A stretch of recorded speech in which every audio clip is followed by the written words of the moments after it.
a guy or a gal that you are interested in, and they tell you that you are too much for them, they are right. Do not dim your light for somebody else's convenience. You must celebrate your victories often. There'll be lots of things that will happen in life that might make you sad, that might make you pause. So when the great things happen, no matter how small, celebrate. When it's your birthday, celebrate all month. My next piece of advice, Carla, don't worry about making mistakes. And oh, by the way, making a mistake, Carla, does not make you special. Everybody makes a mistake. What makes you special is how and if you get up.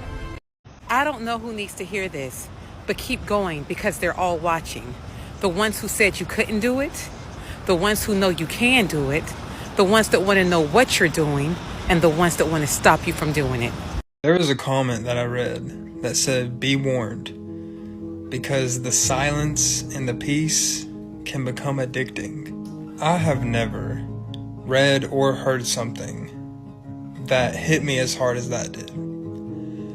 Because it took me so long to find peace, to enjoy the silence, to enjoy being by myself.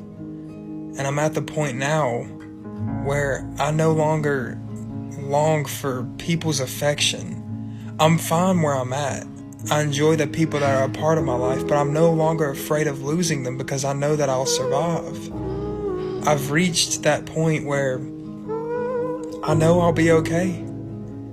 I genuinely enjoy being by myself. I don't put myself in bad situations anymore. I don't chase affection or chase people anymore. I'm just present.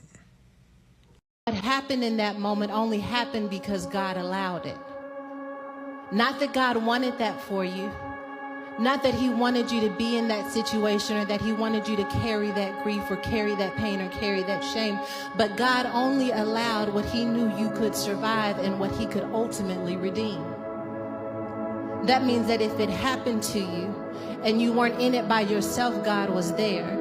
That there was something that was happening in that moment that God said, even as bad as this is, even as terrifying as this is, even as scary as it is, I hope that person remembers that I'm in it with them.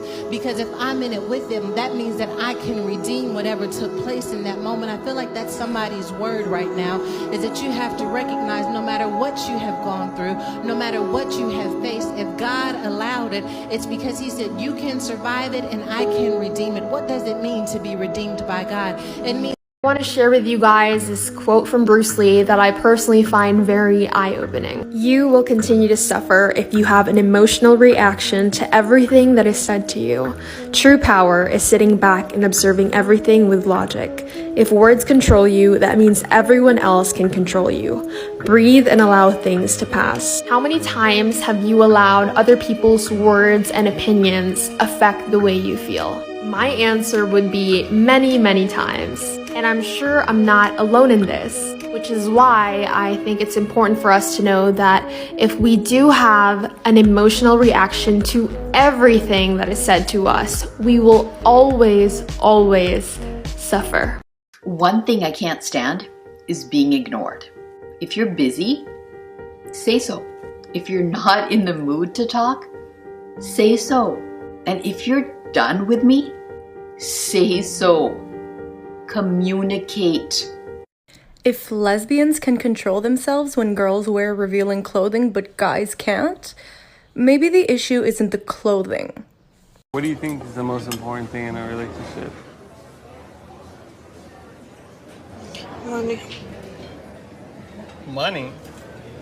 I said love. Are you deaf? Now tell me why your 30s are better than your 20s. Because now I just don't give a fuck. That when it feels scary to jump, Ian, that is exactly when you jump. Otherwise, you end up staying in the same place your whole life. And that I can't do. If you had spent 1 hour a day, every day, on one subject for 5 years, you could become an expert on that subject. And when I started that process, I was kind of like doing countdown, 5 years, 4 years, 3 years. Something happened to me about halfway through that 5-year process. Instead of keeping asking myself, how long will it take? How long will it take? How long will it take? I started asking the question, how far can I go? And everything changed that day. I changed from a goal mindset to a growth mindset. Growth allows you to continue to expand yourself and your world until there's just so much more that you know and so much more that you want to share.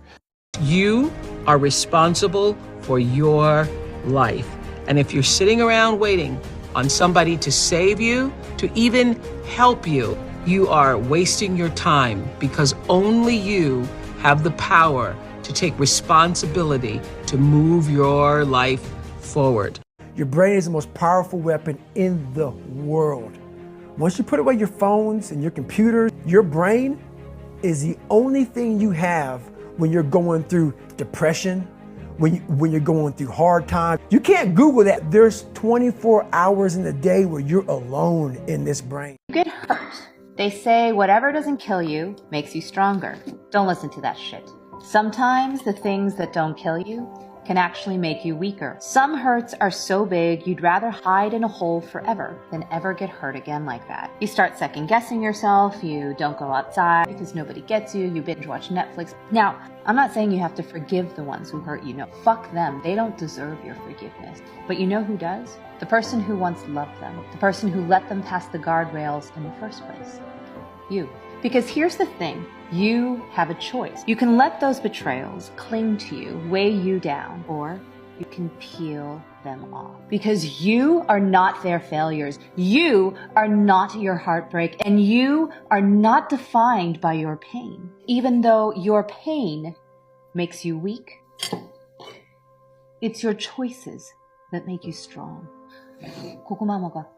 When I looked in the mirror, my voice was quite clear. You're ugly, you're too thin, your hairline's receding, you got a pimple on your chin. And that was when she gave me a piece of advice that changed my life. She gave me a hug. And she said, treat yourself like someone you loved. Treat yourself like someone you loved. Now, I had been standing, but I needed to be sitting because I couldn't believe that I had been letting myself keep forgetting that I was who I'd been looking for. And deep in my core, I knew it was time to stop looking for more until I could look through all my fear and look into a mirror and see clearly that the man looking back at me was the only one who can make me happy, and I am already enough. I guess I have to be a lady, smiling and waving, constantly obeying. I guess I need a prince to come and save me, even if I don't need saving. I guess I must sit on a throne I don't own, raising the babies we made all alone. I guess as a lady there's just some things I'll never know. But if I were a man, I'd go to Japan, maybe swim in the sand and learn to speak French. I'd have the whole world in the palm of my hand. I'd finally do what I could, but I can't if I were a man. 10 facts every woman should know. What one man won't do, I promise another man will. He's gonna cheat if he wants to, it's never your fault. Stop accepting this is just who I am. A man will treat you how he feels about you. When he shows you how he feels about you, believe him. We men will do anything for a woman we want to be with. You shouldn't have to tell a grown-ass man how to love you. If he loves you the way he claims he does, then his actions should show it. Give no second chances. We men are fully aware of our actions. You're not asking too much. You're just asking the wrong man. You said a man is not a necessity, a man is a luxury. Like dessert. Yeah. A man is absolutely not a necessity. Did you mean that to sound mean and bitter? Oh, not at all. I adore dessert. I love men. I think men are the coolest. But you don't really need them to live. My mom said to me, you know, sweetheart, one day you should settle down and marry a rich man. And I said, Mom, I am a rich man. I lied and said I was busy. I was busy, but not in a way most people understand. I was busy taking deeper breaths. I was busy silencing irrational thoughts. I was busy calming a racing heart. I was busy telling myself I am okay. Sometimes this is my busy, and I will not apologize for it. As you get older, you're going to realize that having a lot of friends is not that important. But how do you identify the great friends from the fake friends? There is exactly one guaranteed sign that you have a friend for life. Look around you when you are at the most miserable, the lowest point at your life. When you are completely vulnerable and at your weakest point, look around you. The people that you see at that moment are your true friends.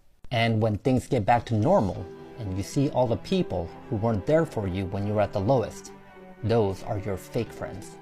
6 na tips kung paano mawala ng pakialam sa sinasabi at iniisip ng iba. Number 1, isipin mo lang na wala din silang paki sa'yo. Kasi tayong mga tao ay busy sa kanya-kanya nating mga buhay, sa problema, pamilya, love life at kung ano-ano pa. Ngayon kung may mga tao na nangingialam sa buhay mo, ibig sabihin wala silang magawa sa sarili nilang mundo.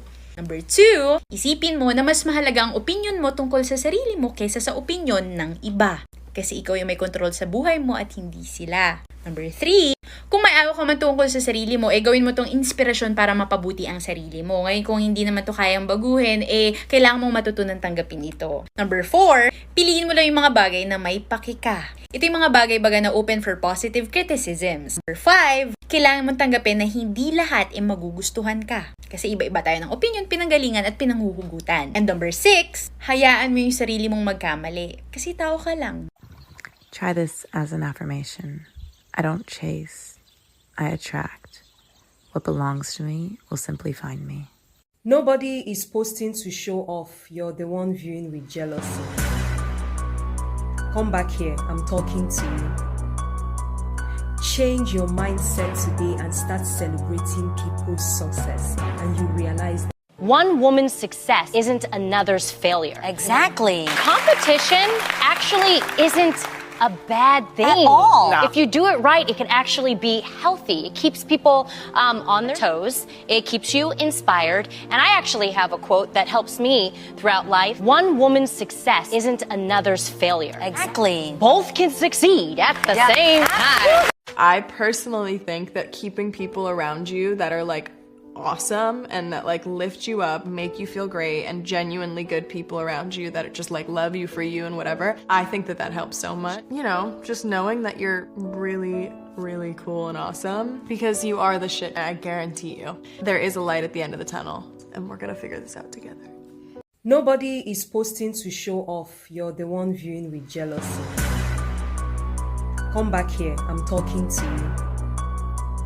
Change your mindset today and start celebrating people's success, and you realize that trying to hurt me by bringing up my past is like robbing my old house. I don't live there anymore. That ain't my stuff.